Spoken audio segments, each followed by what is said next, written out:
educación, pues ella me va a hacer un poquito de ojos de este tema pues para avisarme cuando hay alguna pregunta y demás e intentar que podamos ir siguiendo todos un poco la explicación.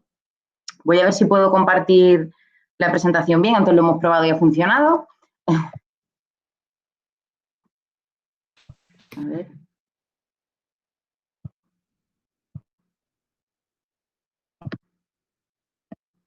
Bueno, ya deberíais estar viendo, ¿verdad? Sí, ya está, se está poniendo, ¿no? A ver. Sí, ya lo tienes ahí.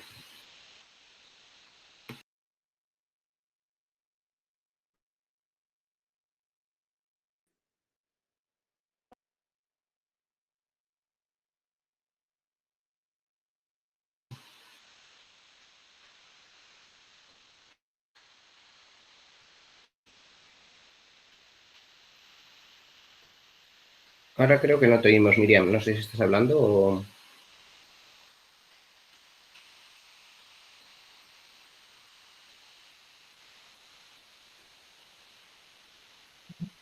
Estamos a todo esto.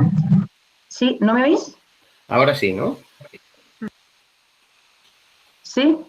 Sí, ahora te oímos, ¿no? Antes no te oíamos. Vale, bueno, yo no he tocado nada, espero que haya sido algo puntual. Sí, ahora Vale, ya te oímos bien. perfecto. Nada, pues un poco comentaba lo que habías comentado tú, que bueno, la idea es poderos explicar un poco cuál es el trabajo que hacemos en Neutral y también en el objetivo para verificar información y demás, un poco explicar las técnicas del fact-checking y también qué se está haciendo en otros países, ¿no? Lo que comentabas del IFCN y demás. Entonces, a mí me gusta empezar un poco planteando por qué es importante el fact-checking, ¿no? ¿Por qué debería interesarnos? Entonces, siempre pongo este ejemplo, está elaborado por PolitiFact, que luego hablaremos con ellos. Lo que hicieron fue hacer fact-checking, digamos, verificación a las declaraciones durante la campaña presidencial de 2008, 2012, 2016. Y ahí veis en esas barritas de colores, no sé si veis mucho el detalle, pero bueno, os cuento. El azul, digamos, serían frases que ellos categorizaron como verdaderas y el rojo más rojo de todo, pues es el falso falsísimo, ¿no? Entonces, como veis, la conclusión a la que llegamos simplemente viendo esto es que todos mienten, ¿no? Siempre, todos los políticos en algún momento dicen alguna mentira o alguna imprecisión o, eh, por ejemplo, en el caso de Trump, que vemos en la última línea, ¿no? Que es de 2016, bueno, pues tiene muchísimas afirmaciones que son categorizadas como falsas, incluso la última categoría que viene a ser, vamos, una barbaridad, ¿no? Que no se sostiene de ninguna manera. Entonces, creo que eso ejemplifica muy bien por qué es importante este trabajo que hacemos, ¿no? Pues porque si todos los políticos intentan de alguna manera colarnos afirmaciones que no se sustentan en hechos, ¿no?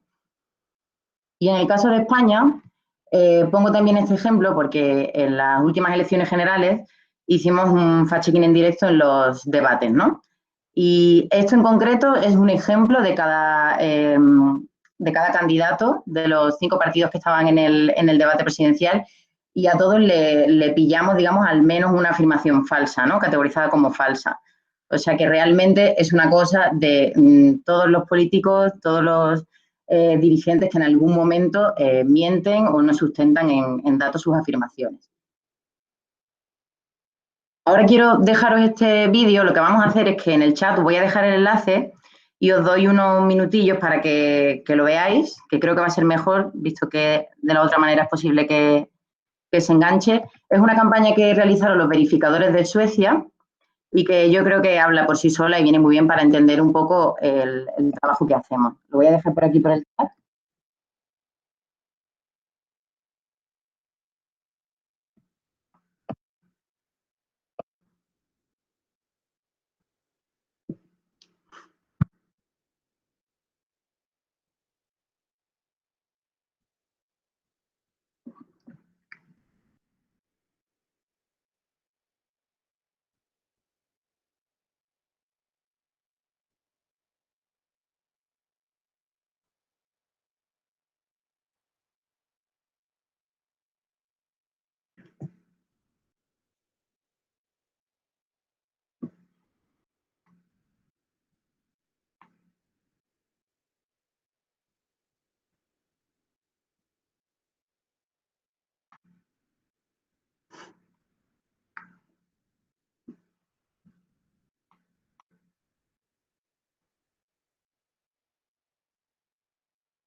Yo ya lo he reproducido, creo que lo habéis visto todos, ¿verdad? Nos ha dado tiempo a verlo. En fin, pues creo que esa campaña ya refleja muy bien, ¿no?, qué ocurre cuando una información no se verifica y en lugar de plantearnos, ¿no?, de tener esa mirada crítica de si realmente es real lo que nos está llegando al móvil en este caso, ¿no?, que es como más se viraliza y demás, o que lo diga o que esté en boca de un dirigente político, que es de lo que vamos a hablar en esta sesión, pues realmente cómo puede llegar a crearse un estado de opinión, ¿no? Bueno, pues que en cualquier caso, si no está basado en la realidad, es el propósito del fact-checking es que al menos cuando nos enfademos sea con razón, ¿no? Vamos a continuar. Y como, bueno, nosotros trabajamos siempre con datos, quería poneros también un ejemplo. Estos son datos del Eurobarómetro de 2019, que dice que 8 de cada 10 españoles encuentran noticias que creen que distorsionan la realidad o que son falsas, ¿no? El 83% cree además que es un problema para la democracia, o sea, que cree que es útil verificarla, ¿no? Y además solo la mitad cree que le es fácil identificar esas noticias, ¿no? O sea, que tenemos la percepción de que a menudo se nos pueden colar noticias o informaciones que no son del todo correctas, ¿no? Y que no tenemos las armas o las herramientas para poder identificarlas. Como os decía, es del Eurobarómetro de 2019. Cuando hablamos de verificación, normalmente suele haber dos términos, digamos, asociados a la verificación digital. Uno es el fact-checking, que es del que vengo yo a hablar en esta sesión, y el otro es el debunking, que es el que va a hablar Lorena esta tarde luego, a continuación mía. Básicamente, para distinguirlo, en realidad esto es un poco académico, ¿no? Porque al fin y al cabo pues, se trata de verificar hechos, ¿no? Pero bueno, digamos que el fact-checking se centra más en el discurso político, en declaraciones que hacen los dirigentes políticos o los representantes públicos, y el debunking es más de bulos y noticias falsas que nos llegan por redes sociales, sobre todo, que nos digamos que no, el autor o quien lo dice no está tan claro, ¿no?, como cuando se lo podemos atribuir a un líder público o un líder político, pero bueno, que también se filtra mucha información falsa, ¿no? Centrándonos en el fact-checking, al discurso político, que es de lo que quiero hablar yo, esto es una definición aproximada, digamos, ya insisto en que esto es todo como muy académico, ¿no? Al final, bueno, pues tratamos de definir lo que hacemos, pero muchos dirán que es simplemente periodismo, ¿no? Y yo estoy bastante de acuerdo. Pero bueno, se trata de comprobar y confirmar, pues tirando de fuentes oficiales, de datos, a veces con expertos también, las afirmaciones que hacen los dirigentes políticos en el discurso público, evidentemente, ¿no? Os quiero poner ahora un ejemplo para que entendáis un poco la esencia del trabajo que hacemos, ¿no? Ya os digo que todos los ejemplos que voy a usar son ejemplos reales. He intentado que los haya de todos los partidos y de todos los dirigentes políticos porque tenemos para elegir, pero bueno, que son todos ejemplos reales que nos hemos encontrado en nuestro trabajo. Este en concreto es una afirmación que hizo Pablo Casado. Normalmente solía poner el vídeo para que vierais que, bueno, que recurrentemente en distintas intervenciones y entrevistas que tenía las repetía. Así que ahora, bueno, para no ralentizarnos con el vídeo, simplemente os he puesto aquí transcrita la frase, ¿no? Decía que siempre en toda la historia democrática había habido un cara a cara entre el presidente del gobierno y el líder de la oposición, ¿no? Era el argumento que él utilizaba para pedirle ese cara a cara a Pedro Sánchez en ese momento, que era el presidente del gobierno. ¿Qué ocurre? Él hace estas declaraciones y un día después vemos cómo los medios de comunicación pues salen a hacer su nota informativa sobre estas declaraciones de Casado y utilizan esa frase, ¿no? Por ejemplo, los compañeros de La Sexta, ¿no? Pues de La Sexta ponían el entrecomillado de la frase, en la SER, en fin, en ABC, en todos los medios se hacía referencia a esas declaraciones de Casado. ¿Qué ocurre? Que cuando nosotros hicimos la verificación, comprobamos que era falso. Pudimos comprobar que en las 13 elecciones que se habían celebrado, pues solo en 4 había habido este cara a cara. Incluso si nos centrábamos en los protagonistas, ¿no? En el presidente del gobierno, líder de la oposición, pues por ejemplo Suárez nunca se había sometido a ninguno y otros como Aznar, creo recordar, pues, simplemente lo había hecho cuando él era el candidato A y no cuando se presentaba a la reelección, ¿no? ¿Qué ocurre? La conclusión a la que llegamos, y por qué os pongo este ejemplo, es que una mentira o una imprecisión o una frase que no es cierta o que no está sustentada en datos, llamémoslo como queramos, realmente tiene más alcance si quien la dice es un actor relevante. ¿Por qué? Pues porque al final los medios de comunicación las difundimos con más facilidad, ¿no? en nuestro día a día no siempre tenemos tiempo para verificar cada afirmación que se hace y simplemente pues les damos ese altavoz, ¿no? Por eso el fact-checking es importante, porque la persona que emite esas informaciones, esas desinformaciones, mejor dicho, pues es una persona con relevancia pública, ¿no? Que normalmente sus afirmaciones pues van a tener eco. Ahora, para contaros un poquito, ya antes os he apuntado, hemos visto el ejemplo de las presidenciales de Estados Unidos. En los orígenes de fact-checking está PolitiFact. El ejemplo que os puse antes era de ellos. Nació en 2007 y lo hicieron con el propósito de verificar la campaña presidencial. Y por este trabajo, en 2009 ganaron un Pulitzer. O sea que fue bastante reconocido la cobertura que hicieron, ¿no? Aquí, como podéis ver, pues esos cuadritos son las categorías que ellos hacen, ¿no? De cada afirmación. Tienen 6 categorías, desde verdadero hasta falso, y una que añadieron posteriormente, que es esta que veis de Pence on Fire, que es como, bueno, pues ya ha echado a arder el aparatito de verificar, o sea que, bueno, alguna barbaridad. Como veis ahí, pues bueno, el trabajo que hicieron, ellos examinaron más de 750 frases, digamos, de políticos, ¿no? Para ver su precisión y demás, y su labor de intentar, pues, que cuando los ciudadanos fuesen a votar en esas elecciones, pues lo hicieran mejor informados, ¿no? Y les valió un Pulitzer. Cuando hablamos de otras prácticas que se hacen en el mundo de fact-checking y que hay que resaltar, un ejemplo claro es el de fact-checker, que es del Washington Post. Os voy a dejar en el chat un vídeo, pero no lo vamos a ver ahora porque, bueno, es largo, son unos 7 minutos, pero el vídeo lo han elaborado los compañeros de fact-checker explicando cómo es su trabajo, ¿no? Lo dejo por si en algún momento después queréis verlo, porque es realmente interesante. Glenn Kessler, que es el jefe, digamos, quien está al frente de fact-checker, explica pues su metodología, cuál es su trabajo, su razón de ser, etcétera. Y bueno, entre las cosas que dice, que ya lo podréis ver en el vídeo, pero que me apetecía destacar aquí porque creo que es importante y tiene que ver con lo que os contaba antes, para ellos el trabajo que hace el fact-checker en la redacción del Washington Post es un complemento al reporterismo que hacen otros compañeros periodistas, ¿no? Un complemento, ¿por qué? Pues porque, tal y como explica él en ese vídeo, los periodistas normalmente pues tienen esa falta de tiempo, incluso de oportunidad de poderse detener a verificar lo que están escuchando, ¿no? En cada intervención, en cada declaración de un político al que siguen habitualmente. Entonces, ahí es cuando entra en juego el fact-checker, que tiene ese tiempo, dispone de ese tiempo para verificar y para profundizar en los temas, ¿no?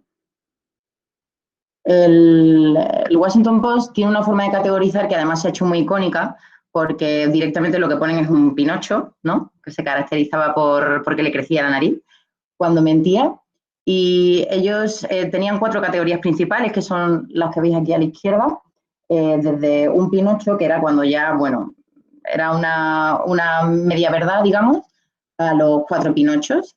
Luego crearon otra categoría, el flip-flop, que es el Pinocho invertido, digamos, que la utilizan cuando un político defiende algo totalmente contrario a lo que venía defendiendo, ¿no? Cuando ha cambiado totalmente de discurso. Tienen también el de Gepetto Checkmark, que es cuando la frase es totalmente correcta y ellos consideran, después de haber aplicado su metodología, que cumple todos los cánones, digamos, de estar verificada, de ceñirse a los hechos. Y bueno, solo por comentar con vosotros, sí que en algunos compañeros verificadores y demás sí que le han hecho alguna crítica de que no comprendían muy bien si la frase era correcta porque el ticket es rojo, ¿no? Que se trata al final de que la gente lo identifique. Bueno, cada uno al final se trata, pues eso, de intentar hacer unas categorías que sean comprensibles para quien lo vea. Y esta última que veis, que es una montaña de Pinochos, la crearon posteriormente y la usan cuando un dirigente político hace una afirmación que ellos ya verifican y que ya, bueno, pues han demostrado que no se ajusta a la verdad, pero sigue insistiendo y la sigue repitiendo. Y usan esta categoría cuando la ha dicho al menos 20 veces, después de que haya sido verificada. Y ya me imagino que os podéis imaginar quién se ha ganado más veces esta categoría, ¿no? Luego no me quería detener mucho más, pero sí que por lo menos os pudiera sonar y que si tengáis tiempo, pues lo miréis por vuestra cuenta y demás, otros medios de otros países que la verdad que hacen un trabajo fantástico y que, bueno, que que merece que los mencione al menos. Full Fact es el verificador de Reino Unido, lleva desde 2009 haciendo también trabajo de verificación. Chequeado son los compañeros de Argentina, llevan desde el 2010. ¿Sí? También hacen un trabajo ahora con el coronavirus, están haciendo un trabajo impecable. También Africa Check, que es de 2012 y que, aunque está en Sudáfrica, hace verificaciones para varios países del continente africano, también con esta iniciativa de que allí lo que digan sus dirigentes políticos pase ciertos filtros, ¿no? De verdad, de veracidad. Y luego Les Decoders es de Le Monde, nació dentro de Le Monde y desde 2014 creo que es. Y bueno, pues también está Pagella Política en Italia, hay bastantes verificadores, pero bueno, quería destacaros estos porque si tenéis la oportunidad, pues creo que estaría bien que vierais un poco su trabajo. Os recuerdo que si en algún momento tenéis alguna duda y demás, podéis usar el chat de que yo me embalo y nos detenemos en lo que queráis. Cuando hablamos de verificación, siempre hay una pregunta recurrente, ¿no? que nos hacen, me imagino que es lógico hacerse, ¿no? Que es ¿quién verifica a los verificadores, ¿no? Pues con esta idea surgió el IFCN, ¿no? Que es la International Fact Checking Network, que la idea con la que nace, digamos, es ese compromiso de transparencia de poder exponer quiénes estamos haciendo el trabajo de verificación, crear una metodología clara que se pueda visitar y conocer por todos y un poco, bueno, pues poder poner negro sobre blanco una serie de principios que están recogidos en su código de principios, pues para que quien tenga esa firma y sea asignatorio del IFCN haya cumplido esos estándares, ¿no? De verificación. Os voy a dejar también por el chat para que los podáis ver. Ahora los vamos a mencionar un poco, pero bueno, son como 31 puntos, así que lo voy a dejar también por el chat por si lo queréis visitar en algún momento. El código de principios del IFCN. Ya como os digo, lo lanzaron en 2016, se actualizó luego en 2020 y son 31 requisitos. Aún así están agrupados como en 5 grandes grupos que son los que vamos a ver ahora.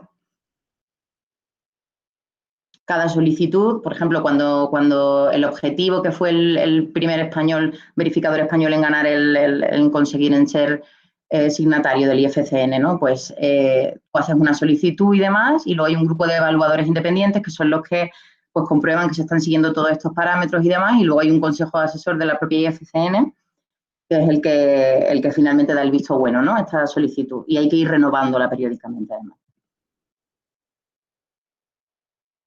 Por repasar un poco el código. El primer bloque, digamos, es un compromiso de imparcialidad y equidad. Básicamente se trata, bueno, pues de que seamos independientes, no seamos un medio que pertenezca a ningún partido político o al gobierno, en fin, pues como cualquier medio de comunicación o periodismo, ¿no? Y luego equidad es un compromiso de que realmente no vamos a dirigir nuestras verificaciones, pues igual, ¿no? Hacia un partido concreto o hacia que tratamos a todos por igual y que verificamos la información de todos, ¿no? No solo centrada, pues, por ejemplo, en un partido político, ¿no? Como os digo, cada uno de estos puntos se desarrolla en una serie de principios más detallados, en fin, los tenéis ahí, lo podéis ver. El segundo punto son las fuentes. De hecho, nosotros cada vez que hacemos una verificación, siempre al final, dentro de esta metodología, tenemos que dejar las fuentes a las que hemos acudido. La idea, digamos, es que el lector pueda repetir el proceso que nosotros hemos hecho y pueda comprobarlo por sí mismo y no tenga que confiar en lo que nosotros les ponemos, ¿no? Disculpad, que me había puesto el teléfono en silencio. A ver. Ya está. Perdón. Salvo excepciones, eso es. Lo que os decía de salvo excepciones se debe a que, por ejemplo, cuando ocurre poco, y de hecho lo ideal es que no ocurra, pero si hemos acudido a una fuente para la información, que además no debe ser la única que sustente esa verificación, ¿no? Pero una de nuestras fuentes, el requisito que nos pone es permanecer en el anonimato, bueno, pues como cualquier práctica periodística, esto sería posible, pero lo ideal es evitarlo, intentar siempre que todo esté basado en fuentes públicas y en datos conocidos, ¿no? El siguiente punto de este código de principios es la transparencia en cuanto a las fuentes de financiación que tiene la empresa, por razones obvias, ¿no? Que no te no vivas de a quién tienes que verificar, ¿no? A quién tienes que controlar, digamos, y también pues en el currículum de sus trabajadores que haya transparencia de dónde venimos, a qué nos hemos dedicado, en fin, intentar poner un poco negro sobre blanco quiénes somos los que nos estamos dedicando a esto o los que estamos detrás de esa verificación, ¿no? Tanto a nivel empresa como a nivel periodistas. Y por último, no, que otro punto, la metodología, que era de lo que os hablaba y es lo que vamos a intentar abordar en este curso, que veáis un poco cuál es el proceso, digamos, cómo y por qué seleccionamos lo que vamos a verificar y el procedimiento que hacemos, ¿no? Y por último, la política de corrección de errores, que es súper importante porque podemos equivocarnos, obviamente, todo el mundo se equivoca, pero además que nos equivoquemos nosotros es muy importante porque si la gran piedra angular, digamos, de nuestro trabajo es la confianza, ¿no? Que depositan en nosotros quienes acuden a nuestras verificaciones, si en algún momento cometemos un error, tenemos que exponerlo y reconocerlo abiertamente, en fin, y mostrarlo, que quede constancia en el texto o donde hayamos cometido ese error primero, ¿no? Aún así, también en nuestro procedimiento, en nuestra metodología, tenemos bastantes filtros para intentar evitarlo, ¿no? Pero bueno, todo el mundo se puede equivocar y hay que estar preparado para eso también.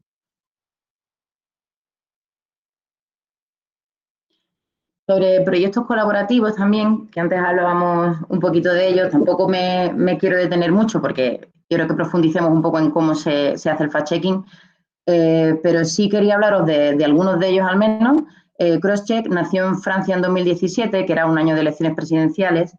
Bueno, y esa idea era pues intentar poner a trabajar juntos a varios verificadores franceses y demás en un objetivo común, digamos, que es unas elecciones, ¿no? Una campaña electoral. Eh, Esa idea de crosscheck luego aquí en España tuvo una réplica que fue comprobado en las elecciones de 2019 y hubo otro proyecto también a nivel europeo que es FactCheck EU para las elecciones de mayo de 2019 donde también, bueno, pues varios medios, Neutral también, ¿no? Participamos en intentar hacer estas verificaciones colaborativas, ¿no? Unos con más éxito, otros con menos, pero se trata de intentar hacer proyectos conjuntos y aunar fuerzas, ¿no? Sobre todo cuando viene una ola gigante de desinformación, como la que imagino que todos tenéis en mente, que es el coronavirus, ¿no?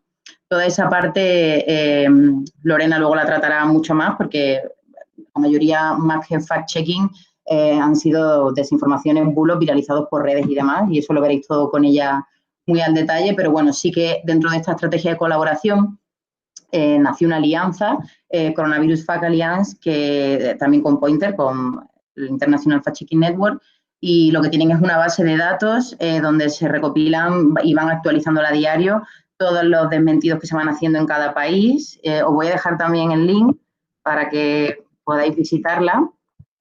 También creo que hay en español y en portugués. Creo que la que está en español la lleva Chequeado y la portuguesa no sé si Lupa, que es otro verificador. En fin, pero desde ahí podéis llegar a todas. Y bueno, como ya habéis visto, fueron más de 70 países, 7.100 fact-check en el momento de esta infografía. Estoy segura de que luego han sido bastantes más, porque bueno, pues la ola ha sido enorme. Creo que Ana incluso os ha hablado esta mañana un poco de eso y Lorena va a profundizar más. O sea que... Y ahora sí que voy a dejaros este vídeo antes de hacer una pausa por si tenéis preguntas y demás y de ya meternos en faena, pero es un vídeo que preparamos sobre cómo funcionaba lo que llamamos el taller del fact-checking aquí en Neutral, ¿no? Cómo trabajamos. Ahora nos vamos a detener mucho en todo eso, pero bueno, sí quería que vierais este vídeo. Lo protagoniza Lorena, a la que veréis esta tarde también. Y bueno, para que os hagáis una idea así más visual, además ella lo explica mucho mejor que yo, de cómo trabajamos y luego ya entramos en materia. Os lo dejo por aquí y como repetimos como antes el sistema. Lo reproducís cada uno en vuestro ordenador y ahora lo ponemos en común. Tienes, Miriam, si quieres por ahí una pregunta, ¿vale? En el chat. Vale, pues si os parece ahora Si quieres ir mirando cuando veamos mientras el lo vídeo. vemos, ¿no? Vale, voy a ver. Vale, la veo. Sí, de Hugo, ¿no? ¿Mm?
Ok, creo que ya lo habéis visto, ¿no?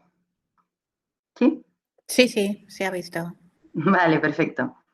Creo que hay una preguntita por aquí que me avisáis, es esta de Hugo, ¿verdad? ¿Qué formación especializada deben tener las personas que trabajan en las verificadoras? Vale, pues realmente nosotros somos todos periodistas. O sea, digamos que la formación básica es periodismo, ¿no? Sí que es cierto que cada vez más, bueno, pues como estos talleres, ¿no? Estamos intentando toda esta rama, digamos, del periodismo, por llamarla así, ¿no? Más centrada en la verificación, que tiene sus propias técnicas y demás. De hecho, pues este año vamos a empezar un máster. O sea, se trata de intentar dar estas técnicas para que pueda haber mayor especialización, digamos, en tareas de verificación. Por contarte mi caso concreto, bueno, pues yo estudié periodismo, comunicación audiovisual, luego hice un máster periodístico, no necesariamente especializado en verificación, pero bueno, desde que entré en el equipo de fact-checking, a base de cursos, de conocer herramientas, talleres, también de la propia experiencia nuestra, ¿no? Que cuando todo esto empezó, y empezó antes de que yo llegara al equipo del objetivo, ellos ya llevaban unos años, pero bueno, al principio no había referencias en España de fact-checking o de verificación, ¿no? En España al menos.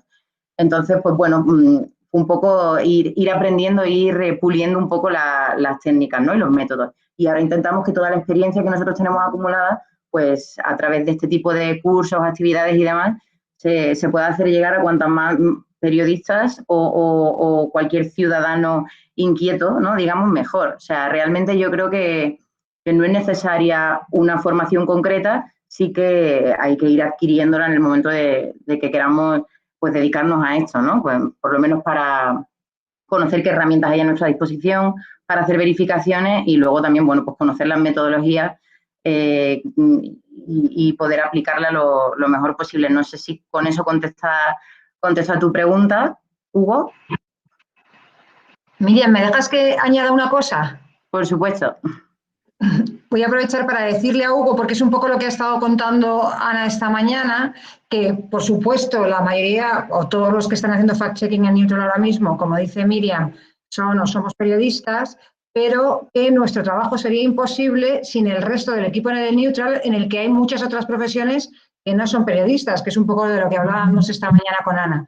Ahí tenemos ingenieros, tenemos grafistas, tenemos... bueno, por supuesto, gente del mundo audiovisual que luego nos ayuda a convertir estos fact-checks o esta verificación en narrativas digitales interesantes que entre por los ojos y demás. Entonces, a la pregunta de Hugo, además de periodismo, yo diría formación en datos, en periodismo de datos y en general en gestión de datos, cada vez más programación. No sé, Miriam, ¿qué más se nos ocurre? ¿Qué más necesitamos? Sí, no, básicamente, en breve matemáticos, yo ¿no? muchas veces, yo cuando veo a los ingenieros en acción siento mucha envidia, la verdad. Lo que pasa es que siempre pienso, bueno, pues me apoyo en ellos, pero si noto hay una carencia, ¿no? Pues eso, a la hora de manejarse con grandes bases de datos y demás, al final se trata de poder encontrar, de saber bucear, ¿no? De tener recursos para encontrar el dato que te falta o para manejarte con grandes bases de datos. Y yo creo que ahí, bueno, un ingeniero siempre viene bien, pero si no, pues todo se puede aprender, ¿no? También, o lo intentamos al menos, para ir especializándonos. Pero sí, luego, al final también yo creo que es una materia muy transversal, porque también acudimos, pero yo creo que como el periodismo, o sea, hay economistas, ¿no? Que luego se dedican a hacer periodismo y a escribir de economía, y seguro que en muchas facetas van a saber siempre mucho más de lo que podamos saber otros, pues por su formación, ¿no? Y para el tema de fact-checking es muy útil, ¿no? Cuando hacemos verificaciones sobre datos de paro, en fin, hay materias que realmente tenemos que acudir a otros expertos de otras ramas porque se escapan un poco de nuestro control, ¿no? Al final hay que buscar apoyos en otras ramas del saber, ¿no?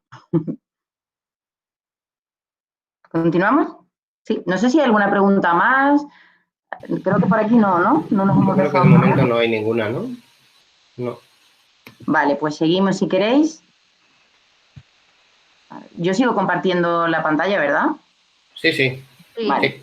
Digo, a ver si ya lo he roto. No. Quizás, Miriam, podemos añadir que en el caso de Hugo creo que se ha dado por satisfecho porque dice que gracias por la respuesta, pero si alguien quiere intervenir, que lo diga. Vale, porque no tenía abierto el chat. Ok. Vale, pues ahora lo que vamos a intentar es meternos un poco en las fases del fact-checking. Obviamente voy a intentar que quede claro en esta sesión, pero bueno, cualquier duda, decidme. Lo he intentado condensar como he podido, pero aquí sí que por favor, hacer preguntas y lo que queráis. Esta es un poco la forma que tenemos de hacer fact-checking nosotros en el neutral y en el objetivo. Hay otras formas, pero bueno, esta es la que nosotros seguimos, nuestra metodología y que además pues, cumple todo lo que os contábamos de los cánones del IFCN y demás. Hay una primera parte del proceso que nosotros llamamos la escucha. Luego tendréis la oportunidad también de un taller que tenéis con Rubén, creo que es mañana o no sé qué día es esa sesión, pero que os va a hablar de automatización y demás. Yo aquí lo que os voy a explicar un poco es, bueno, pues como venimos haciéndolo, pero en toda esta parte del proceso va a intervenir mucho la automatización y todo lo que están trabajando el equipo de ingenieros y demás, que Rubén os explicará mucho mejor y que yo de momento los dejo a ellos hacer y ya nos contarán. En la fase de la escucha, realmente nosotros ahora mismo lo que hacemos, al empezar el día hay un miembro del equipo que hace una agenda diaria, ¿no? Tenemos que tener un poco una perspectiva de quién va a estar dónde, de todos nuestros posibles sujetos de verificación, ¿no? De los líderes políticos, quién va a estar dónde y a qué hora, ¿no? Y para intentar, pues, decidir qué escuchamos, qué intervenciones seguimos o qué cubrimos, ¿no? Una vez que tenemos esa agenda diaria, cogemos entre los miembros del equipo y nos repartimos esa labor de escucha de manera equitativa. ¿Qué quiere decir de manera equitativa? Pues si tenemos a Pedro Sánchez en 5 sitios un día hablando y a otros líderes y a ministros del gobierno, pero luego tenemos a Pablo Casado en otro sitio, a, no sé, a Inés Arrimadas en otro sitio, intentamos que sea equilibrado. Si dedicáramos todos nuestros recursos solo a escuchar al presidente del gobierno, no estaríamos haciendo, digamos, esta labor de escrutinio a los líderes de otras formaciones políticas, ¿no? Entonces intentamos repartir, sabiendo que a veces se nos quedan cosas en el camino, obviamente, los recursos son limitados, ¿no? Pero pues intentamos que al menos en nuestra elección sea equitativa y que estemos dando la oportunidad de cazar mentiras a todos por igual, ¿no? En este proceso de escucha, el periodista, el redactor, el verificador que tiene asignada a un dirigente político que escuchar, anota lo que nosotros llamamos las frases verificables, ¿no? Y que además tengan interés periodístico, porque verificable ya veremos que a eso vamos a dedicar una parte de la jornada de hoy. Verificable puede ser muchas cosas, pero hay que decidir que tengan un interés, ¿no? Que merezcan que dediquemos nuestros esfuerzos a descubrir si hay una mentira oculta, ¿no? En aquello que nos están diciendo. Esta parte de la escucha, como os digo, es la que estamos trabajando en paralelo para automatizar al menos una parte de ella y ya eso lo contará muy bien Rubén. Pero bueno, de momento así es como veníamos trabajando. Ahora llegamos a la parte de las frases verificables, que realmente es donde está la parte de la enjundia. Entonces, normalmente cuando llegamos a este punto, en otros talleres que he dado, lo que hacemos es que yo voy poniendo ejemplos y vamos decidiendo a mano alzada. Como aquí va a ser un poco complicado, sí que os pido, he preparado un formulario de estos de Google, así un poco como he podido. Nada, en 5 minutillos lo contestáis y así yo más o menos me hago la idea de, de por dónde vamos y luego, por supuesto, podemos participar y hablar. Solo tenéis que ponerlo en el chat y os abrís el micro y lo vamos comentando una a una. Pero sí que quiero que primero, sin que yo haya explicado nada ni nada, pues podáis poneros a prueba de si una frase creéis que es verificable o no, que podría ser objeto de un fact-check, ¿no? Os lo paso por aquí. Creo que no debe haber problema.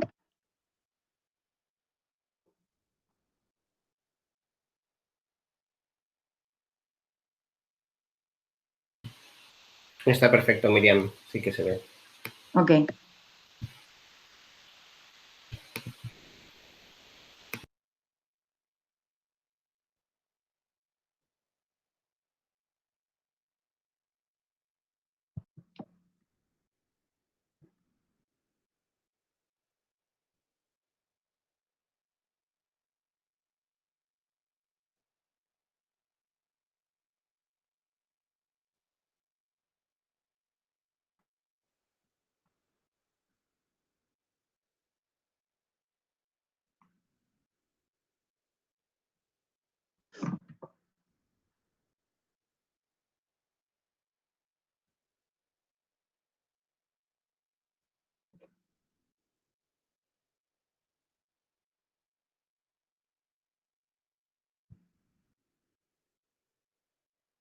Bueno, veo que ya van entrando algunas respuestas.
Somos unos 40, ¿no? Para ver más o menos.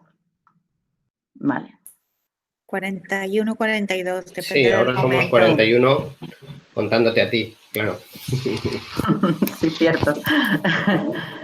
Vale, bueno, y hay como unas 31 respuestas, veo yo. O sea que me hago la idea. Bueno, pues yo creo que continuamos. Si hay algún rezagado, todavía está tiempo de contestarlo, en lo que seguimos avanzando. Vamos a detenernos en cada una de las frases. No sé si os habéis encontrado problemas con algunas o no. En cualquier caso, yo os digo que esta parte lo interesante sería que fuera lo más participativa posible, así que cuando queráis comentar lo que sea, lo ponéis por el chat y damos palabra. Nosotros digamos que la primera norma para detectar una frase verificable, un poco lo que os apuntaba antes, ¿no? Tenemos un tiempo y unos recursos limitados, no podemos escuchar todo el tiempo todo, cubrir todo lo que se está diciendo continuamente en el mundo. Entonces, nuestros criterios, digamos, son actualidad y relevancia, que estarían bastante relacionados pues, con el criterio periodístico, ¿no?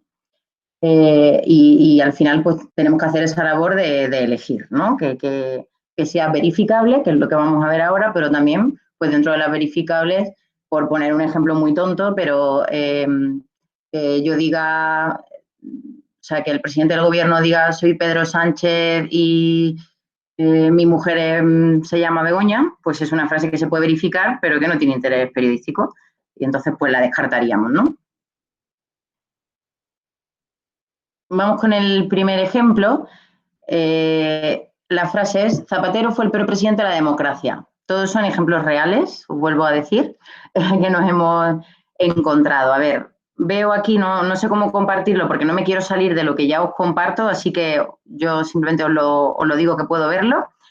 Más o menos tenemos un 79,4% de vosotros que dice que no es verificable y un 20,6% que dice que es verificable. No sé si alguien quiere decir por qué tiene esa impresión, alguien que haya opinado, que haya votado, alguien que se anime, por qué cree que es o no es verificable. Pues yo mismo. Venga. Esto es muy subjetivo y no se puede, creo, verificar que una persona sea peor o mejor. Es una frase, imagino, que de alguien de la oposición y pues para uno será el peor, para otros el mejor, pero no se basa no es una afirmación que se base en datos, que los datos te ayuden a ver que esto es cierto o no. Vale, veo que Federico también comenta un poco en tu línea en el chat. Dice, ¿con qué parámetros se puede verificar que es el peor o el más corrupto? Pues un poco en tu línea, ¿no, Luis? ¿En base a qué? Pues no ibais nada desencaminados, obviamente.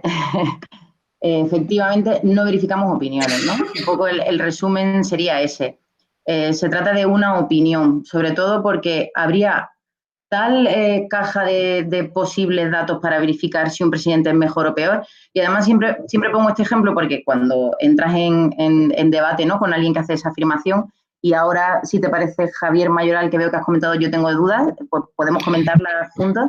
Porque, bueno, claro, hay quien te dice, bueno, pues yo digo que sacó adelante, no voy a hablar en concreto de Zapatero, pero bueno, para que nos entendamos, aprobó X leyes importantísimas y eso hace a un presidente el mejor. Y otro dice, sí, pero durante su gobierno aumentó el paro y eso hace a un presidente. O sea, habría tantas cosas atribuibles o no a una gestión y es tan subjetivo que no hay un ranking oficial o una estadística oficial de mejor o peor. Tiene una carga de opinión que realmente pues escapa un poco de nuestra verificación. Sí que muchas veces, esto no es una ciencia exacta, ¿no? Sí que muchas veces, bueno, pues tenemos debates incluso nosotros dentro de la redacción sobre, pues yo creo que sí, que aquí podríamos entrar más en materia, porque bueno, esto se escapa un poco de la opinión, o sea que no es una ciencia exacta, no son matemáticas. Pero este caso sí que creo que es un buen ejemplo de que realmente no existe un ranking oficial y peor o mejor es un adjetivo que ya tiene una carga muy, muy valorativa, muy subjetiva, digamos, de si realmente en base a qué, ¿no? Porque cada uno puede decidir qué cree que hace mejor o peor a un presidente. No sé, Javier, si tienes otro punto de vista o... Simplemente la duda tenía que ver con la percepción de que muchas veces es muy importante cómo se dicen las cosas. No solo son los datos, sino cómo se dice esa frase. Y en este caso se podía sustentar que alguien pueda decir que Zapatero fue el peor presidente de la democracia, por ejemplo, en función de las encuestas que avalan esa opinión, no sé, encuestas. Sí, totalmente. Y en ese caso, y hemos tenido muchas verificaciones de ese tipo, en ese caso hablamos de percepciones de, claro, o sea, no se trataría de si ha sido mejor o peor, porque objetivamente no podríamos medirlo, que es un poco la verificación, pero sí podríamos decir que, exactamente, mira, veo que un compañero lo pone en el chat, es el peor valorado, si es que lo fuera, ¿no? Que no sé de memoria el dato, pero digamos que a la hora de hacer esa afirmación, que es una afirmación que todos podemos hacer con cierta ligereza en nuestro día a día, estamos dando una opinión. Y si la hace un político, en este caso probablemente, pues sí, pues fuera alguien de la oposición o de otro partido, obviamente, el que hiciera esta declaración, pues no la podemos verificar porque es su opinión, ¿no? Dentro de que luego podamos hacer, no sé, un trabajo de investigación enorme, exhaustivo sobre cómo ha sido el mandato de Zapatero, en el que incluyamos la percepción que tenían los ciudadanos, temas económicos, se podría hacer, pero no serviría para el trabajo de verificación, ¿no? Pero bueno, era un buen ejemplo, porque como ya os digo, siempre hay debates, ¿no? Muchas veces incluso no llegamos a un acuerdo dentro del propio equipo de verificadores nuestro, ¿no? O sea que, pero sí, está bien. A ver, la siguiente frase, también real, dice, el PP es el partido más corrupto de Europa. Normalmente este tipo de comparaciones son carne de verificación, ¿no? Yo soy el que más, el que menos. Ya la comparación ya te da una pista de que igual hay algo que comprobar, ¿no? Voy a comprobar un segundo lo que habéis respondido. Parecido al anterior, pero al revés. Un 79,4 cree que es verificable y un 20,6, solo un 20,6 cree que no es verificable. No sé si alguien se anima a opinar, a contarnos qué ha votado y por qué. A ver. No os veo, o sea que... Yo vuelvo a ser Luis. Creo que sí que es verificable porque en este caso sí que puedes ir a datos publicados sobre corrupción de los partidos políticos. Vale, pues este ejemplo me viene muy bien para explicaros otro de los problemas que tenemos en esta materia, en fact-checking, ¿no? Yo os digo que es indemostrable. ¿Qué quiere decir que es indemostrable? Es una afirmación, de hecho nosotros llegamos a tener durante un tiempo esta categoría, porque nos lo encontramos muchas veces. Digamos que es una afirmación que a priori podría ser verificable, podríamos decir, bueno, pues tiene que haber alguna forma de medir un partido más corrupto u otro. Pero luego nos damos cuenta que en la propia afirmación eso no es posible. Primero porque, ¿qué hace a un partido más corrupto? Tener más imputados afiliados a ese partido, que el partido como persona jurídica, desde que se puede, por cierto, porque no se podía siempre, tenga alguna imputación por algún delito vinculado a corrupción. O sea, no sabemos realmente el que hace esa afirmación en base a qué lo puede hacer. Pero además ya no es solo quién la hace, es que si nosotros mismos quisiéramos hacer la operación inversa y vamos a comprobar cuál es el partido más corrupto de Europa, tampoco sabríamos muy bien en base a qué hacerlo, porque incluso aunque eligiéramos un criterio y dijéramos el partido que tenga más imputados afiliados al partido por delitos vinculados a la corrupción, nos encontramos con que el Consejo General del Poder Judicial, aunque sí ya elabora esa lista de delitos que están vinculados a lo que usamos vulgarmente como corrupción, obviamente, pues por protección de datos, etcétera, no hace una lista por partido, ¿no? de todos los políticos. Entonces, para empezar, tendríamos que intentar hacer una labor, pues un escrutinio de sentencias judiciales o yo no sé muy bien qué, donde tampoco te van a decir afiliado a tal partido. Porque cuando son casos de delitos que ha cometido una persona, no estoy hablando de cuando un partido como tal está imputado o investigado como persona jurídica, pues claro, te encuentras con que no tienes acceso a esos datos. Y luego encima aquí el problema era mayor, porque la frase era el partido más corrupto de Europa. Ya cuando intentas comparar con otros países, es que en otros países, ¿qué delitos son considerados corrupción o no? Porque cada código penal, en fin, o sea, realmente es un problema que nos encontramos realmente y que intentamos verificar y llegamos a esa conclusión que es muy habitual en el mundo del fact-checking, ¿no? Es cuando algo es indemostrable, es decir, no tenemos cómo verificarlo. Entonces, realmente, ¿dónde está el peso de la prueba, ¿no? Quien hace esa afirmación puede hacerla sin que se pueda comprobar si es cierta o no, porque quien la hace tampoco lo puede comprobar. Entonces, volvemos a estar en el terreno de la opinión, pero claro, por cómo está planteada, el que la dice pretende que tú no lo interpretes como una opinión, sino como un hecho constatable, es que lo es.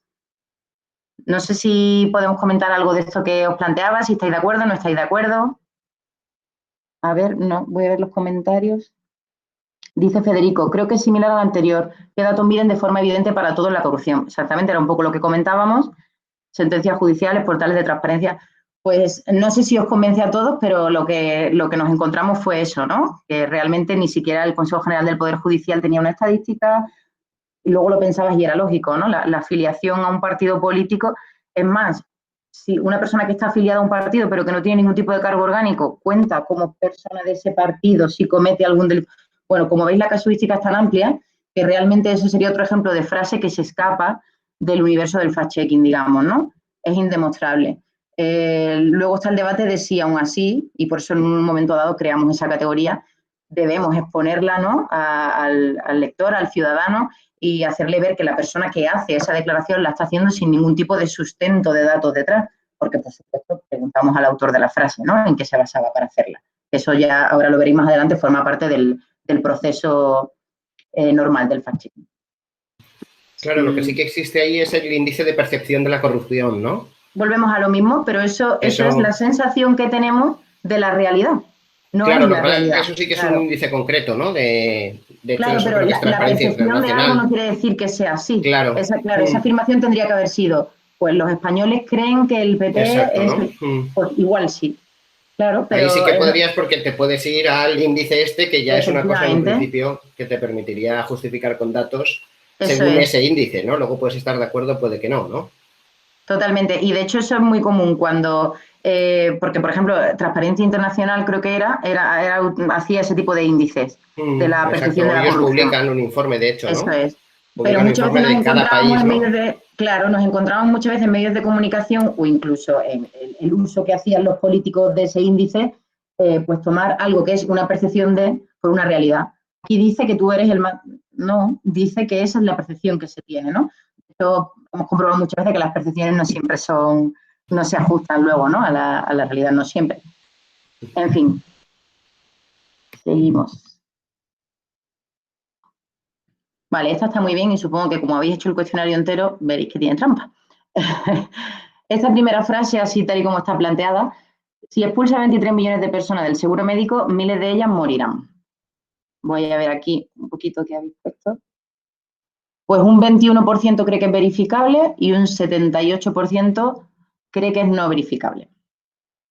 Vale, pues tal y como está planteada, no sé si alguien quiere opinar. ¿Queréis? O bueno, vamos a dejarlo a la siguiente, cuando pongamos la segunda parte. Básicamente veo que la mayoría habéis puesto que no era verificable y efectivamente así tal y como está, pues a priori lo que hace es enviarte a un hecho futuro y el futuro, pues al principio parece que es difícil de verificar, ¿no? Pero ¿qué pasa? Realmente la frase era así, ¿no? Si expulsa a 23 millones de personas del seguro médico, miles de ellas morirán. Numerosos estudios sostienen este punto. Entonces, el autor de esa frase está diciendo que ese futurible, ¿no? Que él no lo está diciendo a lo loco, lo dice porque hay estudios, numerosos además, que lo sostienen, ¿no? Cuando llegamos a esta parte de la frase, claro, veo que un 91% ya la considera verificable y antes era un 21% solo, ¿no? Y solo un 8% ya cree que no. Efectivamente, aquí lo que nos encontramos es que, aunque no verificamos el futuro, sí podemos ver predicciones que estén basadas en una información que se conoce a día de hoy, ¿no? Este ejemplo, os lo pongo al lado para que veáis que era un ejemplo real, fue una verificación que hizo PolitiFact a Bernie Sanders. Lo que hizo PolitiFact fue, vale, a priori es una frase un poco vaga porque dice numerosos estudios y no dice cuáles, pero pues vamos a hacer ese rastreo, ¿no? Y efectivamente, pues había bastantes estudios, parece ser que bastante avalados, que señalaban que sí, que esa iba a ser una consecuencia de esto. Entonces, la frase como tal, cuando tú no la atribuyes, predecir el futuro no es verificable, es una opinión de lo que tú crees que va a ocurrir, ¿no? Y ahí los fact-checkers poco tenemos que hacer. Pero si tú, para darle peso a tu predicción del futuro, la sustentas en fuentes, sí podemos acudir a esas fuentes para ver si es verificable o no. En este caso, además, no le dieron un verdadero como tal, le dieron, creo que media verdad o algo así. Lo veo aquí muy pequeñito y no... Porque era una media verdad, pues porque no sé si de los organismos posibles que deberían ser, digamos, fuente oficial de este tipo de predicciones, pues yo qué sé, a lo mejor había no sé cuántos que sí y algunos que no, ¿no? Pero bueno, es un ejemplo de que aunque el futuro a priori, pues como bien la mayoría habéis señalado, no se puede verificar, sí que en este caso se puede verificar las predicciones que se hacen. Un ejemplo muy obvio y muy habitual es, pues no sé, cuando el Banco de España calcula una caída del PIB, etcétera. Pues obviamente eso se puede utilizar como arma política y aunque sea sobre el futuro, bueno, pero es que quien hace esa afirmación es quien está avalado para ello, ¿no? Digamos. No sé si queréis comentar algo, que comentemos algo de este o lo veis más claro o... ¿Seguimos? Sí, creo que sí, ¿no? Venga. Sí, sí. Vale, otra. No vamos a pactar con un partido que dijo que había que exterminarnos. A ver, tengo mucha curiosidad por ver esta frase real. Mira, un 67,6 habéis dicho que es verificable y un 32,4 que no es verificable. Esa realmente tiene una trampa, ¿vale? La trampa es que realmente en esa frase hay una parte verificable, pero la frase completa está mal escogida. Eso también es un problema que nos encontramos mucho en los fact-checkers y por eso os quería poner este ejemplo, porque muchas veces el error es nuestro de qué elegimos como materia de verificación. En el no vamos a pactar con, ya hay un futurible, eso yo no lo puedo verificar, no sé qué vas a hacer en el futuro, no lo puedo saber. Luego esa parte queda desechada de la verificación, no es verificable. Si solo nos hubiéramos quedado con un partido que dijo que había que exterminarnos, esa parte sí es verificable y de hecho la verificamos. Fue una declaración que repetíamos cuando estaban en plenas negociaciones, la repetía un partido sobre otro y cuando acudimos a ese partido a decirle, oye, no hemos encontrado ninguna referencia de que nunca se hayan expresado en esos términos. No sé si sabéis cuándo. Pues básicamente, bueno, era una exageración porque al final resulta que no existía, efectivamente no existía. Entonces, esa parte sí era verificable. Tendrás muchos motivos para no pactar con ese partido, pero desde luego uno de ellos no es este, porque es falso. Y efectivamente estaba mal escogida la frase y era una trampita, pues para que os dierais cuenta de que es muy importante también tener claro qué parte estamos verificando y cuál queda fuera de la verificación, pues porque está a veces en el terreno de la opinión o a veces, como en este caso, pues esa parte es un futurible que no forma parte de la verificación que hiciéramos, ¿no? ¿Todo bien con este ejemplo? Y no yo. Pero ahí yo creo que aunque sea un futurible, no vamos a pactar, es una afirmación que estás haciendo en ese momento. Entonces, claro, la podrías verificar en el futuro. Eso guarda mucha relación con que también muchos compañeros del fact-checking y demás, del IFCN, tienen un apartado dedicado, bueno, a contability y todo esto, un poco como un promesómetro o para ver si se cumplen los compromisos que se hacen. Pero en el momento que se hace esa afirmación no es verificable. Tendríamos que esperar a ver si finalmente se convierte en una verdad o no. No sé si me explico. Si yo ahora mismo te digo,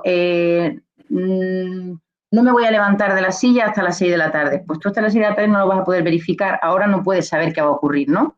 Entonces, cuando se hacen promesas en campaña, en el momento de la promesa no es verificable. La mayoría, pues, son verificables, imagínate, al acabar la legislatura, por ejemplo, ¿no? Que es cuando puedes hacer el examen de...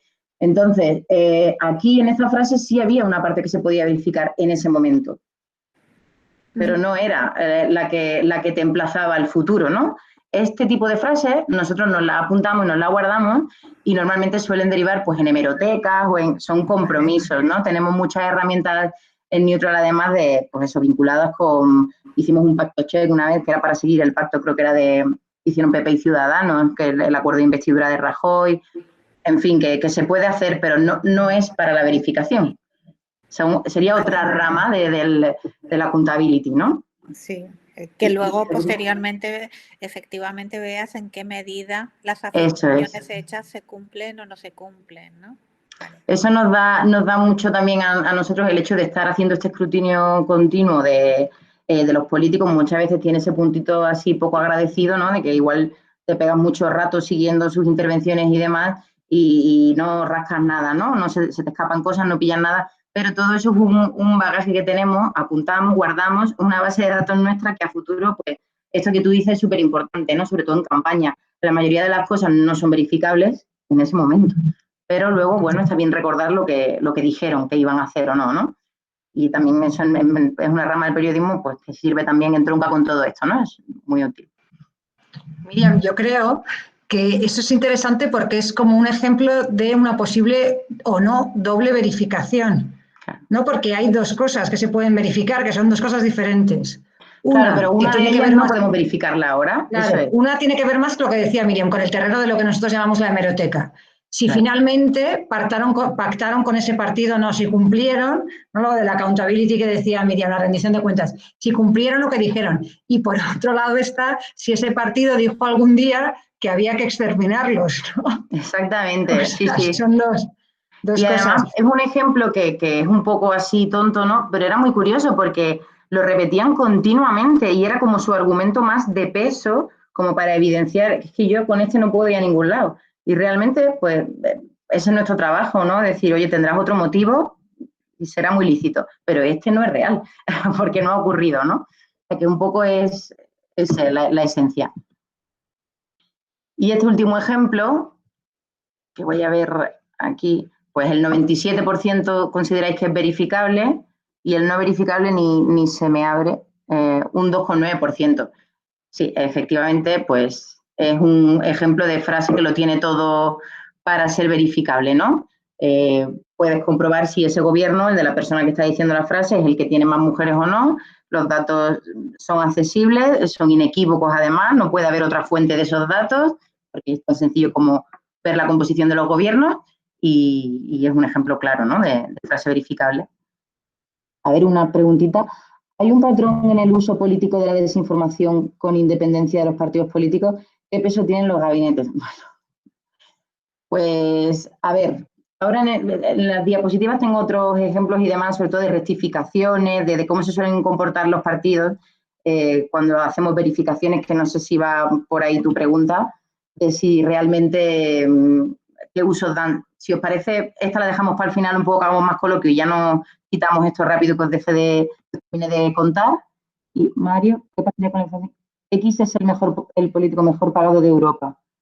Pues mira, si yo ahora mismo tuviera que verificar esa frase, no te sé decir a priori, sin acercarme primero a las fuentes, si la voy a poder verificar o no. Verificable es, ¿no? Cumple todos los cánones, hay una comparación, puedo ver cuántos políticos hay en Europa y puedo ver qué cobran.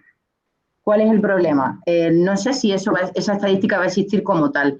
Y ya te doy la pista de que cuando lo viéramos, para tú saber si es mejor pagado o no, una cosa sería en términos absolutos, ¿no? Si su sueldo o no, y otro sería teniendo en cuenta los ingresos medios del país, ¿no? Que Eurostat, o el número de personas administradas, porque un alcalde de una aldea, si tiene 2 habitantes, igual cobra más en términos que el presidente de la Comisión Europea. No sé, José Manuel igual dice algo, ¿no? Cuando normalizas los números para poder compararlos, ahí está la trampa. Entonces, al final igual te sale el presidente de una diputación de Soria que es el mejor pagado de toda Europa, ¿no?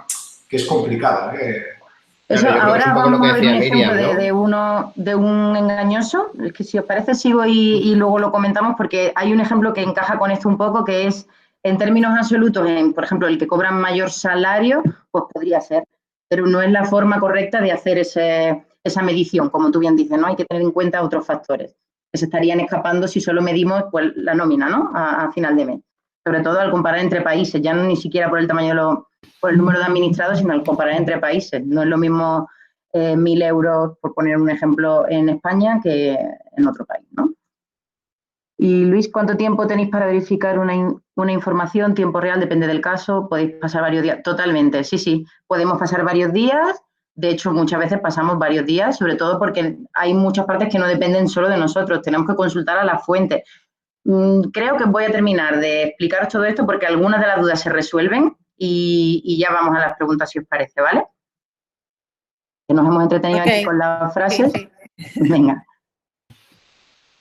Vale, la parte de la verificación en sí, obviamente esto se podría dar para una tesis doctoral, pero bueno, más o menos que os quede la idea clave. Las fuentes a las que acudimos, que sean siempre estadísticas oficiales, datos abiertos, todo lo que hemos visto en estos casos, ¿no? Y a veces pues tienen que ser expertos, ¿no? Consultamos a expertos e intentamos siempre que sean equilibrados, que como mínimo haya 3. Cuando una verificación tiene que sustentarse en expertos, tenemos que tener como mínimo 3 y eligiendo los que sean variados, ¿no? De distintos perfiles, uno a favor y otro en contra, siempre intentamos encontrar. Y luego las preguntas a los partidos, que es lo que os comentaba. Siempre hay que preguntarle al autor de dicha frase de dónde saca el dato, por si se nos puede estar escapando a nosotros algo o porque si tú vas a salir diciendo que una afirmación es mentira, que menos que haberle dado la oportunidad a la persona que la ha hecho de defender por qué no lo es, ¿no? Obviamente no en todos los casos, cuando tú ya has hecho una preinvestigación que ya tienes bastante claro que difícilmente puede salir de ahí un verdadero, ¿no? Pero siempre tienes que dar esa opción. Y tenemos estipulado un protocolo de 48 horas de espera desde que hacemos la pregunta al partido, porque muchas veces lo que hacen es que no nos contestan. Claro, si nosotros tuviéramos que esperar siempre a que respondan, mira qué fácil lo tienen para parar una verificación, ¿no? Pues no contestan y ya está.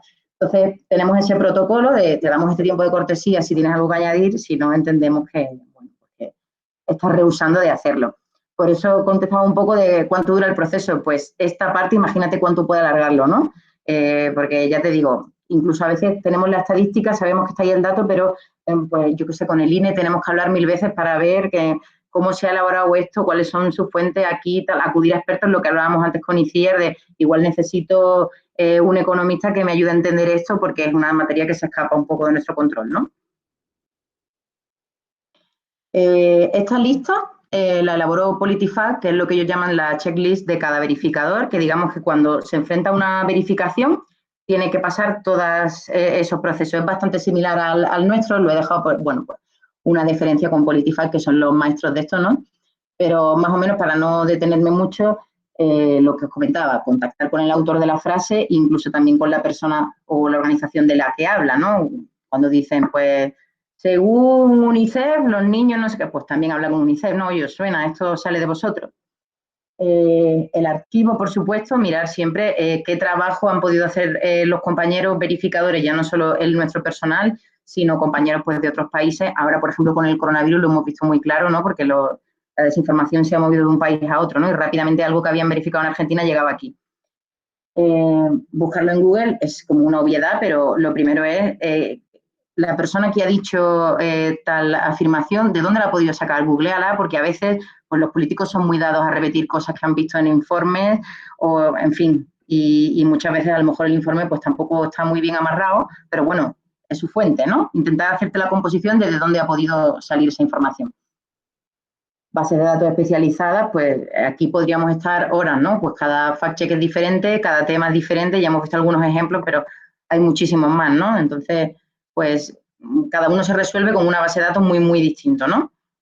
En el tema de los expertos, que veo que además me preguntáis por aquí, normalmente, ¿ha habido algún intento de hacer bases de datos de expertos así como, digamos, colaborativas? Nosotros tenemos a los nuestros más de cabecera, que además vamos cambiando bastante a menudo para no tener siempre unas únicas visiones, ¿no? de las cosas. Ahora, por ejemplo, con el coronavirus, imagínate, ¿no? Hemos tenido que abrir mucho el campo de expertos científicos y demás, o de perfil sanitario. Un poco se trata de que estés en la obligación, ahí PolitiFact dice a favor y en contra, nosotros más que a favor y en contra es cuando nosotros queremos comprobar una tesis. Si yo he hablado, por ejemplo, con un experto que me dice, sí, yo esto también lo veo así, porque pasa mucho con temas jurídicos, ¿no? Los juristas suelen tener opiniones, pero no siempre que el jurista con el que tú hables lo opine de una forma, quiere decir que sea así, porque muchas veces no tenemos más remedio que decir, eso lo decidirá un juez. Ahora mismo es interpretable, ¿no? A eso nos referimos con tener cuidado con el a favor y el en contra. El experto complementa, pero nos tiene que quedar claro o nos ayuda a comprender o a distinguir informaciones que a priori se escapan, ¿no?, de nuestro control porque no tenemos esa voz de autoridad. Pero hay que tener cuidado cuando sobre un tema puede haber voces a favor y en contra. De hecho, nosotros tenemos una categoría creada que se llama Nos preguntáis por, que es cuando nos aproximamos a un tema y nos hemos dado cuenta de que no podemos concluir si es falso, si es verdadero. Bueno, pues exponemos todo lo que sabemos, si le puede ser útil al lector, pero no podemos llegar a una conclusión, pues por eso, ¿no? En el tema jurídico es como muy obvio, pues porque al final lo va a decidir un juez. Entonces vas a encontrar, pues, unos que te dicen no es así y otros que sí, ¿no? Y no te puedes guiar solo por una de las dos opiniones, ¿no? Porque entonces es que estás en el terreno de la opinión, si hay a favor y en contra. No sé si con eso te he respondido un poco, Javier. Bueno, sigo y si no habrá... Vale. El siguiente paso son los filtros, os cuento muy rápido, que era un poco lo que os decía, después de una verificación, al menos otro miembro del equipo hace un repaso de la verificación que tú has hecho. Esto que pongo de no des indicaciones y deja que la verificación hable por sí sola, bueno, pues es, tendemos a ir a contarle al compañero, ¿no?, lo que hemos hecho y darle como una explicación. Mira, esto lo he hecho así porque... Lo mejor es que la verificación que has hecho hable por sí sola, porque cuando las personas la lean no te van a tener a ti explicándole. Si tienes que explicar algo al lado, tienes que acompañarlo de una explicación, mal vamos, ¿no? Es intentar que una persona que además no ha participado en el proceso lo vea de nuevas totalmente y le quede claro y lo compartan. Y luego, pues, un miembro de la dirección hace el chequeo final, ¿no?, antes de publicar, y es donde se generan los debates más arduos en la redacción, ¿no? De hecho, cuando un tema lo debatimos en exceso, pensamos que entonces no hay que hacerlo, ¿no? Es mejor un falso que podría haber sido y no es, dar a alguien, decir que alguien miente si no estamos del todo seguros, ¿no? Y por último, en las categorías, estas son las nuestras, falso, engañoso, verdad, media y verdadero. Aquí un poco la explicación de cuál es cada una, ¿no? Aquí también vuelvo a repetir lo mismo y no me cansaré. No son matemáticas, nosotros mismos tenemos discusiones, en fin, sobre todo en las que están un poco más intermedias, ¿no? La verdad media es el engañoso, aunque tengamos claro que las distingue, a la hora de aplicarlos, bueno, pues a veces hay debates y está bien que los haya, ¿no? El caso es que al menos exponemos nuestra metodología y dejamos claro qué nos ha llevado a dar una categoría u otra, ¿no? Por poneros el ejemplo de la verdad a medias y el engañoso, que entronca, creo, un poco con lo que comentaba antes un compañero en las preguntas, no recuerdo el nombre, disculpa, ahí el matiz es más pequeñito, ¿no? Por ejemplo, este caso que hicimos de Irene Montero, le dimos una verdad a medias, porque su afirmación era, somos la fuerza parlamentaria que más iniciativas presentamos. Cuando tú acudías a la página del Congreso y veías el número de iniciativas que había planteado cada formación política, pues sí, Unidas Podemos era la que más había presentado en términos absolutos. ¿Qué pasa? Ella no especificaba. Lo que dice es verdad, sí, pero requiere de una explicación. ¿De qué explicación? Pues porque un grupo parlamentario que tiene 70 diputados no es comparable a un grupo parlamentario que tiene 7, ¿no? Que tiene 12. Entonces, la forma exacta de medir si tú eres el más activo o no, pues sería haciendo la división, ¿no?, digamos, la cuenta de la vieja por el número de diputados que tienes y ver cuántos son tus diputados. Aún así, pues no consideramos que podamos decir que es mentira, ni siquiera que es engañoso, ¿no?, que trata de engañar. Porque la afirmación, pues sí, pues en términos absolutos es verdad. Pero, oye, requiere una explicación porque puedes estar confundiendo un poco, dando esa sensación de que tu grupo es el más activo y la forma correcta de medirlo no sería eso, ¿no? Quizá puede casar un poco con lo que comentábamos antes de el sueldo en España y en Alemania, ¿no? Bueno, pues la misma cantidad igual es diferente. Y voy muy rápido aquí ya porque creo que vamos un poco en la hora, lo digo por si queréis que paremos en algún momento, me lo decís, ¿eh? Y luego el engañoso, pues en este caso es cuando dices una afirmación tramposa, digamos, no mientes claramente, pero estás tergiversando la información en tu beneficio, ¿no? Por ejemplo, aquí Sánchez hablaba de que la mayor creación de empleo desde el año 2006 había sido en 2018 y que eso lo había hecho el gobierno de España, y la mayor parte de ese 2018 o la mitad, hablo un poco ahora de memoria, pues no era atribuible a su gobierno, sino que era atribuible al de Rajoy. Entonces, la esencia de tu argumento estaba muy medido para que no fuera falso como tal, pero al final la segunda parte en la que se lo atribuía a su gobierno lo hacía engañoso. No sé si más o menos lo veis. Y por último, esto que os quería comentar, la rectificación, ¿no? Lo que nos hemos encontrado es que la mayoría o no reconoce el error o no lo reconoce por la misma vía por la que lo dijo.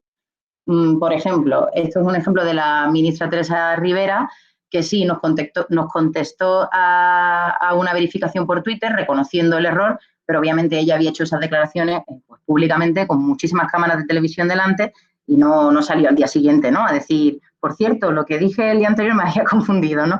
Bueno. Y luego otro ejemplo, este es muy curioso, hicimos una verificación, Vox había enviado una nota de prensa y la había acompañado de un tuit que tuvo muchísima repercusión, bueno, ellos son muy activos en Twitter, en el que decían que ellos habían presentado más iniciativas que todos los demás partidos juntos, ¿no? Bueno, le hicimos ver en el proceso de verificación que no nos salían los números y que no era así, y efectivamente corrigieron su nota de prensa, pero no borraron el tuit. O sea, ese tuit siguió ahí, siendo ellos conscientes de que ahí había una desinformación, un dato que no era real, siguió. Pues no sabemos si el desmentido se viralizaría tanto como el tuit, ¿no? Al final. Y si nos equivocamos nosotros, pues lo que habíamos comentado antes por regla imperativa del IFCN, rectificamos y, por supuesto, os pongo ahí un ejemplo de una de nuestras informaciones, indicamos qué modificación hemos hecho, por qué, bueno, podéis ver algunos casos, espero que no muchos, pero podéis ver algunos casos en nuestra página. En concreto cambiamos la categoría pues, cuando escuchamos la explicación del partido, ¿no? Le habíamos dado 48 horas, no había respondido, pero bueno, cuando finalmente la dio, consideramos que había que cambiar la categoría. Y por último, quiero dejaros este vídeo muy, muy cortito, es un vídeo que tenemos en Twitter, bueno, quien habla junto a Ana Pastor es Cristina Tardáguila, que ya ahora es la directora del IFCN. Os lo pongo por aquí por el chat. Ella explica muy, muy bien cuál es la labor del fact-checking, ¿no? Entonces, os lo dejo por si lo podéis reproducir.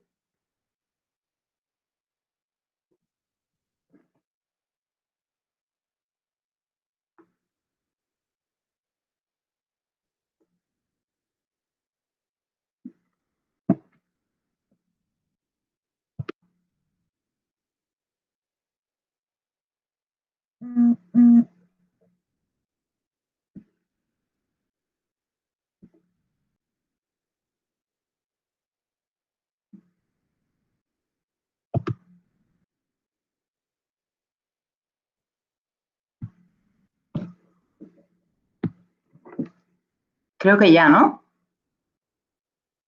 Sí. No sé si yo lo reproducía, imagino que sí.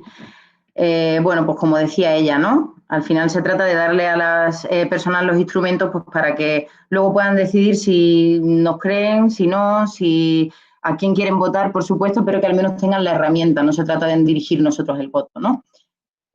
Por último, también ya para, como sé que luego tenéis sesión con Lorena, quería dejaros aquí esta idea un poco. No la veáis ahora, os la pego y luego cuando tengáis la oportunidad lo veis, sobre qué nos depara el futuro, ¿no? En este mundo de la verificación. Ya os cuento que es un vídeo en el que supuestamente está hablando Obama y no es Obama, está hecho con, bueno, pues con tecnología que ya ha llegado a ese punto de poder imitar la voz, los gestos de una persona y que no es ella la que habla. O sea, que nos podemos imaginar a qué punto puede llegar esto cuando ya no puedes ni distinguir quién es la persona que lo dice, ¿no?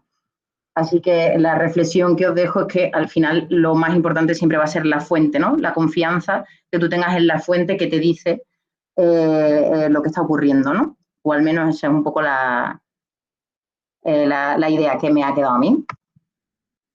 Nada más, no sé si hay alguna pregunta, creo que ya vamos un poco tarde, pensaba hacer hasta un descanso, pero bueno, me venía arriba y he cubierto la hora, vamos, no sé cuántos he matado, Lorena me va a odiar.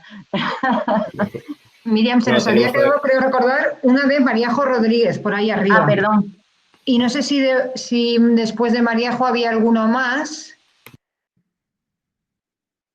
Mira, la de los gabinetes de prensa, ¿la encuentras? ¿Hay un patrón en el uso político de la desinformación con independencia de los partidos políticos? ¿Qué peso tienen los gabinetes?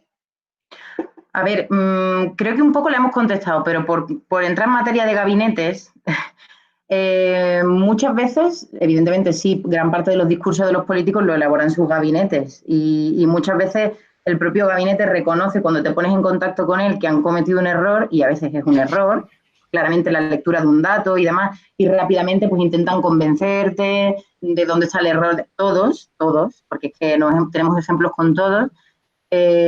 Otras veces, yo creo que muchas veces, y un buen ejemplo de ello es lo que vimos del Washington Post de los Pinochos, de las 20 veces, muchas veces son totalmente conscientes de que están mintiendo, de que ese contenido es una desinformación, de que no hay datos que lo sustenten y lo siguen repitiendo, ¿no? Pues al final se trata un poco de enfrentar nuestro altavoz y el suyo. Hay veces que piensan, Trump creo que es un buen ejemplo de eso, ¿no? Insiste en algunas mentiras pues porque cree que su altavoz va a sonar con más potencia que el de los verificadores, ¿no?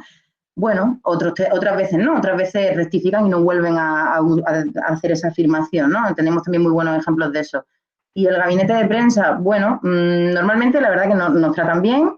Ya os he dicho que otras veces pues tienen esta técnica de no te contesto y así es que no me he enterado, pero claramente, bueno, pues sé que no me estás cogiendo el teléfono, que no estás contestando a mi correo. Pero bueno, normalmente ya al principio se enfadaban más, ya no se enfadan porque saben que es nuestro trabajo y que vamos a seguir haciéndolo. No sé si Miriam, ¿esas otras veces que dices que no contestas son las más o son las menos? Depende. La verdad es que depende.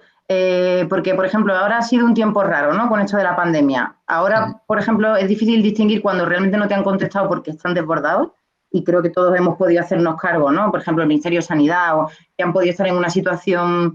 Entonces, yo no me atrevería a decir, pues es que no me están contestando como otras veces porque no quieren. Bueno, ha habido una situación un poco excepcional. Digamos que un poco de cada cosa, pero sí que hay muchas veces que, porque rápidamente cuando publicas, encuentras los 5 minutos y te llaman. Si el dato está cocinado, no contestan. Entonces podéis generar un manual de la desinformación, una especie de decálogo de la desinformación a partir de las respuestas de los gabinetes. Bueno, pues alguna vez entre nosotros hemos hecho millones de bromas, pero alguna vez sí que nos lo hemos planteado contar, porque respuestas hemos tenido de todo tipo. O ahora no te puedo atender porque y largas y largas y largas y decir, me voy a plantar una rueda de prensa y te lo voy a preguntar allí, porque si no ya no sé qué que me atiendas. O sea que sí, o excusas, o incluso pedirte por favor, ay, ha sido un error y claro, pues tú le dices, bueno, pues rectifícalo por la misma vía, ¿no? O sea, realmente a mí no me importa o no es mi trabajo distinguir si ha sido un error o ha sido a mala fe, no, simplemente hacer llegar a las personas que eso que tú has afirmado no es cierto. No tengo por qué entrar en con qué ánimo lo has hecho, ¿no? Si realmente había un error, que hay muchos casos en los que realmente además te das cuenta por la explicación rápidamente, ¿no? Que probablemente ha habido un error o cuando hay un ánimo realmente de, bueno, pues sé que igual estoy siendo impreciso, pero oye, tú dilo que algo queda, ¿no? Esa estrategia también la tenemos fácilmente reconocible, por decir así. Solo una cosa más, si puede ser, incidiendo, bueno, volviendo al tema de la formación. Has comentado, Miriam, pues que la formación en esto, hay muchos cursos y demás. No sé si podrías dar alguna referencia de cursos en periodismo de datos, en verificación, como este. Realmente, creo que quien puede contestar a eso un poco mejor es Icíar, que es la directora de Neutral Educación. Yo más o menos sigo, no sé si está por aquí Icíar todavía, más o menos pues sigo, yo en concreto desde el IFCNS que hace cursos, bueno, nosotros mismos, ¿no? Hacemos un montón y ahora vamos a empezar todo esto del máster, pero realmente el Icíar es la que te puede contar mejor y si ya no está por aquí, yo me comprometo a pasar. Sí, en principio vamos a arrancar un máster que, bueno, al final va a ser casi seguro en modalidad online y va a ser presencial, pero en fin, creo que no hace falta que explique que lo vamos a tener que cambiar, con lo cual se va a retrasar un poco, quizás empiece en enero. Y bueno, si nos sigues en las redes sociales, tampoco para convertir esto en una especie de publicidad de Neutral y los cursos que hacemos, pues ahí pues en redes puedes ver todos los cursos que ofrecemos y demás. Unos son gratis, otros no, pero bueno, hay un poco de todo y ahí tocamos de todo, desde fact-checking, verificación, periodismo de datos, nuevas narrativas, todo lo que podemos. De todas formas, yo no tengo problema en dejaros mi correo y cualquier cosa que os pueda ayudar en algún momento, pues aquí estoy, vaya, para lo que queráis.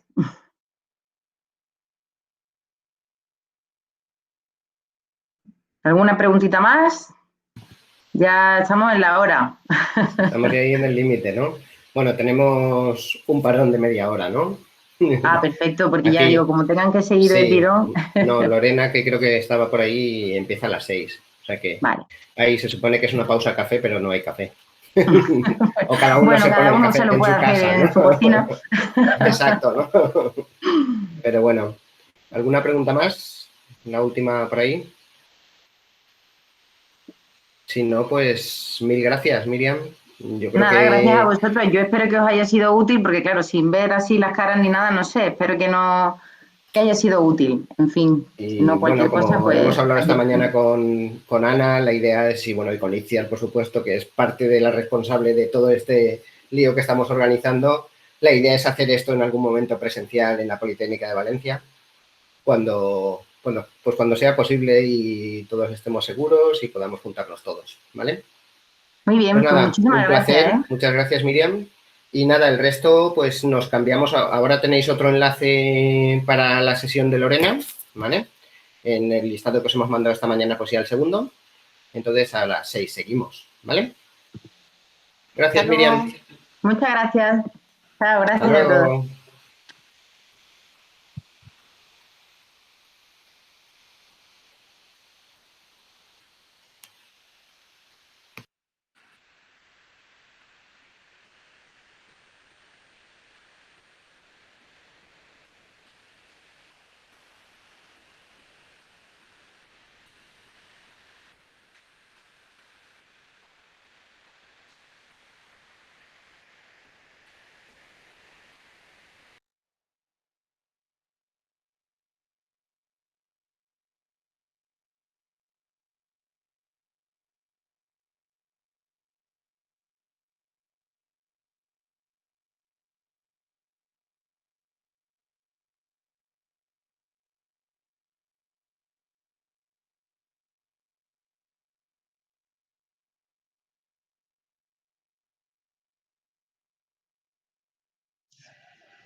Sí,